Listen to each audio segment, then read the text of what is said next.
মাত্র ১ কাপ বেসন দিয়ে এত সুন্দর একটা রেসিপি হতে পারে, তোমরা এই ভিডিওটা না দেখলে বিশ্বাস করবে না। বেসন দিয়েও যে এত সুন্দর একটা রেসিপি তৈরি হতে পারে, তো সেটাই আজকে তোমাদের সঙ্গে শেয়ার করব। তো চলো আর দেরি না করে রান্নাটা স্টেপ বাই স্টেপ করতে শুরু করে দিই। সবার প্রথমে আমি একটা বাটি নিয়ে নিয়েছি, তার মধ্যে দিয়ে দিচ্ছি ১ কাপ বেসন। আমরা নর্মাল যে সমস্ত বেসন ইউজ করে থাকি বড়া বানানোর জন্য সেটাই কিন্তু দেবে। এবার এই বেসনের মধ্যে দিয়ে দিচ্ছি ১ চামচ জিরের গুঁড়ো, ১ চামচ লাল লঙ্কার গুঁড়ো আর পরিমাণ অনুযায়ী নুন। আর এইবার দিয়ে দিচ্ছি আদাটাকে ভালো করে গ্রেটারে গ্রেট করে দিয়ে দিলাম। চাইলে তোমরা আদা বাটাও কিন্তু দিতে পারো। এবারে চামচের সাহায্যে খুব ভালো করে সব কিছুকে মিশিয়ে নেব। তারপরে জল দিয়ে একটা পাতলা ব্যাটার বানাবো। একদম কিন্তু ঠিক হবে না, আবার একদম কিন্তু পাতলা হবে না, মোটামুটি একটা কনসিস্টেন্সির ব্যাটার হবে। তো দেখো ভালো করে তো মিশিয়ে নিয়েছি। এবার পরিমাণ অনুযায়ী একটুখানি হলুদ গুঁড়ো দিলাম যাতে কালারটা ভালো আসে। তো ব্যাটার তো আমাদের এদিকে রেডি হয়ে গেছে। চলো আমরা একটা পেস্ট বানিয়ে নিই। মিক্সিং জারের মধ্যে একটা টমেটো, কয়েক কোয়া রসুন, কাঁচা লঙ্কা আর আদা দিয়ে ভালো করে একটা পেস্ট করে রেখে দিলাম। এদিকে একটা আলু সেদ্ধ করা নিয়েছি, সেদ্ধ করে নিয়েছিলাম আলুটাকে। চাইলে তোমরা হাতের সাহায্যে স্ম্যাশ করে নিতে পারো, তবে আমি গ্রেটারে ভালো করে গ্রেট করে নিলাম। এবারে আমি একটা ফ্রাইং প্যান বসিয়ে দিয়েছি আর তার মধ্যে দিয়ে দিলাম সাদা তেল অল্প কিছুটা পরিমাণ। তেলটা ভালো মতো গরম হয়ে গেলে ওর মধ্যে আমি প্রথমে ফোড়ন দিয়ে দেব অল্প কয়েকটা সাদা জিরে। জিরেটাকে একটু বেশিক্ষণ নাড়াচাড়া করে নেবে যতক্ষণ না পর্যন্ত জিরে থেকে একটা সুন্দর গন্ধ বেরোচ্ছে। এইবার জিরেটা তো ফোড়ন দেওয়া হয়ে গেছে। এবার আমরা যে ব্যাটারটা বানিয়ে রেখেছিলাম সেটা আমি আস্তে আস্তে দিয়ে দিলাম। এই সময়তে কিন্তু অবশ্যই করে গ্যাসের ফ্লেমটাকে আস্তে রাখতে হবে, তাহলে মানে ঠিকঠাক হবে আর কি, যে মণ্ডটা আমরা আর কি বানাবো। আর জোরে দিয়ে রাখলে কিন্তু বেসনটা বড়ার আকার নিয়ে নেবে, তো সেটা কিন্তু মাথায় রাখতে হবে। তারপরে স্ম্যাশ করে রাখা আলুটাও দিয়ে দিলাম আর সব কিছুকে ভালো করে মিশিয়ে নিতে হবে। একদম কিন্তু থামলে চলবে না, একদম সঙ্গে সঙ্গেই এটাকে মণ্ডটাকে খুব ভালো করে বানাতে হবে যাতে কড়াইয়ের তলে একদম লেগে না যায়। সবার শেষে আমি একটুখানি গরম মশলার গুঁড়ো দিলাম। আর এইবার তোমরা দেখলেই বুঝতে পারবে, যখন কড়াই থেকে ছেড়ে ছেড়ে আসবে তখন বুঝবে তোমাদের মণ্ডটা রেডি হয়ে গেছে। এবার একটা প্লেটের মধ্যে আমি একটু তেল ব্রাশ করে নিয়েছিলাম আর তারপরে আমি মণ্ডটা দিয়ে দিলাম।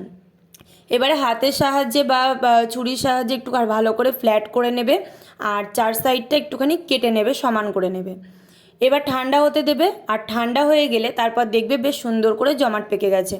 এবারে তোমাদের পছন্দ অনুযায়ী শেপ দিয়ে ভালো করে কেটে নেবে। যে যেরকম শেপ দিতে চাও, ধোকা যেরকম আমরা বাড়িতে ধোকার ডালনা করি সেরকম একটা শেপও তোমরা দিতে পারো। আমি চৌকো চৌকো করেছিলাম। এবারে কড়াইতে আমি সাদা তেল গরম করে নিয়ে নুন আর হলুদ গুঁড়ো দিয়ে দিলাম। তারপরে দিয়ে দিচ্ছি ডুমো ডুমো করে কেটে রাখা আলুটা আমি সেদ্ধ করে নিয়ে নিই। আলুটাকে এমনি আর কি ভেজে নেব খুব ভালো করে। যখন দেখবো লাল লাল হয়ে আসছে তখন তুলে নেব। তো আলুগুলো তো ভাজা হয়ে গেছে, তুলে নিচ্ছি। এবার ওই তেলের মধ্যেই আবার করে দিয়ে দিচ্ছি ধোকাগুলো, যেগুলোকে আমরা আর কি কেটে রেখেছিলাম। তো একবারে অনেকগুলো করে দেবে না, কারণ এটা তো ভীষণ নরম হয়, তাই জন্য অল্প অল্প করে আস্তে আস্তে দুপিঠ উল্টে পাল্টে লালচে করে ভেজে নেবে। তো দেখো আমার একটা পার্ট ভালো করে ভাজা হয়ে গেছে, তুলে নিচ্ছি। আর বাকিগুলোকেও সুন্দর করে এইভাবে ভেজে নেব। এই দেখো সব কটা কিন্তু আমার ফ্রাই করা হয়ে গেছে। এবার চলো আমরা গ্রেভিটা বানাবো। এবার কড়াইতে আমি আবার করে সাদা তেল দিয়ে দিলাম। তেলটা গরম হয়ে গেলে আমি ফোড়ন দিয়ে দিচ্ছি গোটা গরম মশলা, তেজপাতা, শুকনো লঙ্কা আর গোটা জিরে। সমস্ত কিছু দিয়ে বেশ কিছুক্ষণ নাড়াচাড়া করে নেব। আর ওদিকে যে ভাজাটা আমরা ভেজে রেখেছিলাম ওটা কিন্তু তোমরা এমনিও স্ন্যাক্স হিসেবে খেতে পারো, এতটাই সুন্দর লাগে খেতে। তোমরা কিন্তু এটা ভেবো না যে বেসন দিয়ে করা হয়েছে বলে বেসনের গন্ধ বেরোবে, একদমই নয়। এই সমস্ত কিছু মশলাপাতির জন্য কিন্তু বেসনের যে একটা কাঁচা গন্ধ সেটা কিন্তু একেবারেই চলে যায়। তো এবার দেখো আমি কড়াইয়ের মধ্যে দিয়ে দিলাম ছোট ছোট করে কেটে রাখা পেঁয়াজ কুচোনো।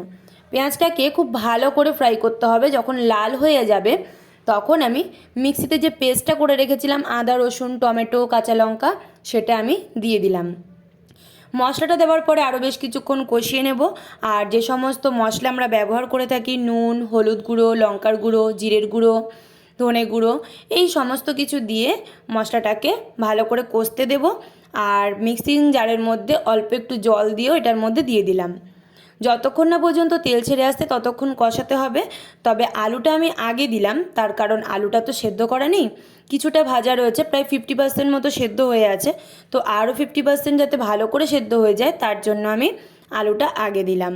এবারে তো জল দিয়ে দিয়েছি পরিমাণ অনুযায়ী, জলের পরিমাণটা একটু বেশিই দেবে, কারণ এই ধোকলাগুলো কিন্তু জলটা ভালো করে সোক করে নেয়, তো সেই জন্য জলের পরিমাণটা একটু বেশি দিও। দেখো আলুও ভালো করে সেদ্ধ হয়ে গেছে, ঝোলটাও ফুটে গেছে। এবার আমি কেটে রাখা ধোকাগুলো অল্প অল্প করে এক একটা করে দিয়ে দিলাম। দিয়ে দেওয়ার পরে হালকা হাতে কিন্তু নাড়াচাড়া করতে হবে। আর ঝোল থেকে তো তোমরা দেখতেই পাচ্ছ তেল কতটা ছেড়ে এসছে। এখন আর বেশি নাড়াচাড়া করার একেবারেই দরকার নেই, নাইলে কিন্তু ভেঙে যাবে। আর ওপর থেকে চাইলে তোমরা চেরা কাঁচা লঙ্কা দিতে পারো। আর আমি এখানে গুঁড়ো গরম মশলা ছড়িয়ে দিলাম।